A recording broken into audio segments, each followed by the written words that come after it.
11, 2020, the World Health Organization made an announcement. In the past 2 weeks, the number of cases of COVID-19 outside China has increased 13-fold. COVID-19 can be characterized as a pandemic.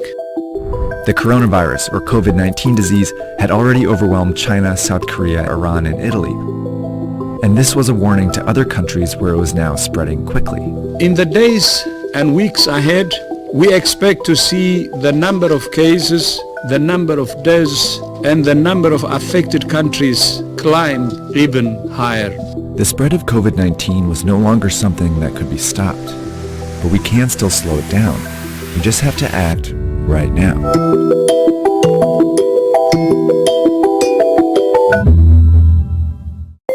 Someone with COVID-19 usually develops a fever and a cough. Aches, pains, and other mild symptoms are also possible, but are less frequent. But the severity of those symptoms varies, and for some people who get the virus, you might never show symptoms at all. Based on the data from China, the vast majority of cases are not life-threatening. In 80% of cases, people experience only mild disease, but in 20% of cases, the disease can manifest in a more serious way. It can develop into quite a severe pneumonia where people need to be hospitalized and put on ventilators. Overall, it seems like about 1 to 2% of known cases lead to death, but that rate is much lower for young people and much higher for the elderly. And it also seems that people with unmanaged underlying chronic diseases, they also have a tougher time overcoming the virus. The virus also seems to be very contagious, more contagious than the flu. All you need to do to spread COVID-19 is cough or sneeze on someone else, touch a surface where the virus still lives, and then put your hand in your mouth or your eyes or your nose. After getting infected, it can take an average of 5 to 6 days before you feel sick and your symptoms start to appear. But you can already spread it to people in that period, even if you feel healthy. Just as people realize they're sick, they seem to be at the most risk of passing it along to others. That's how the virus has been so effective at spreading across the world so quickly, and why the WHO was now calling COVID-19 a pandemic.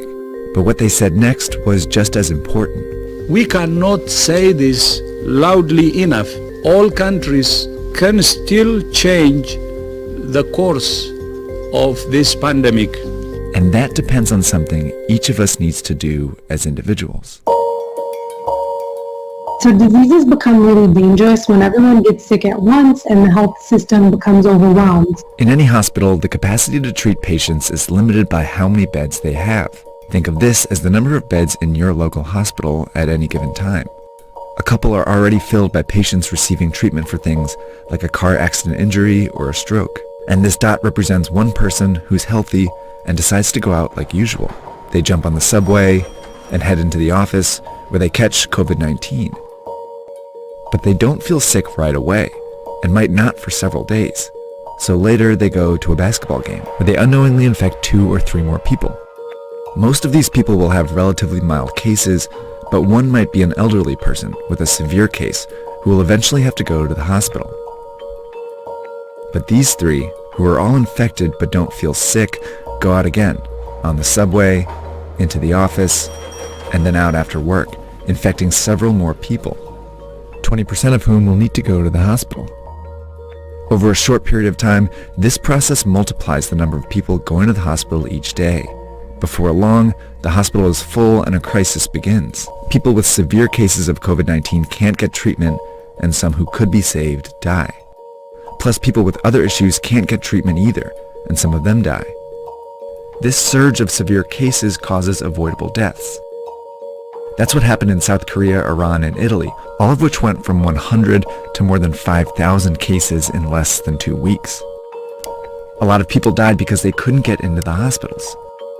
This surge is made up of only severe cases, but it was generated by people who didn't feel sick, spreading the disease in public. Which means the people who can do the most to avoid these unnecessary deaths are these people. And that means all of us. To slow the virus down, you need to act as if you already have it. By avoiding public transportation, the office, crowded places, and even small social gatherings, you decrease your chances of both getting the disease and spreading it. This is called social distancing.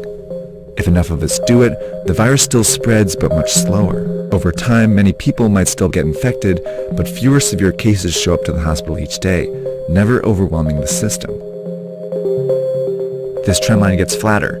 These people can all get treatment, and fewer people die because of it. These are the two ways the COVID-19 pandemic can play out. But this one only happens if everyone does their part. And it's why experts and officials are urging people to flatten the curve by social distancing and staying home as much as possible. It's also why in the US, many companies are helping by requiring employees to work from home, and major sports leagues have canceled their games for the time being. It may seem drastic, but it's worked before.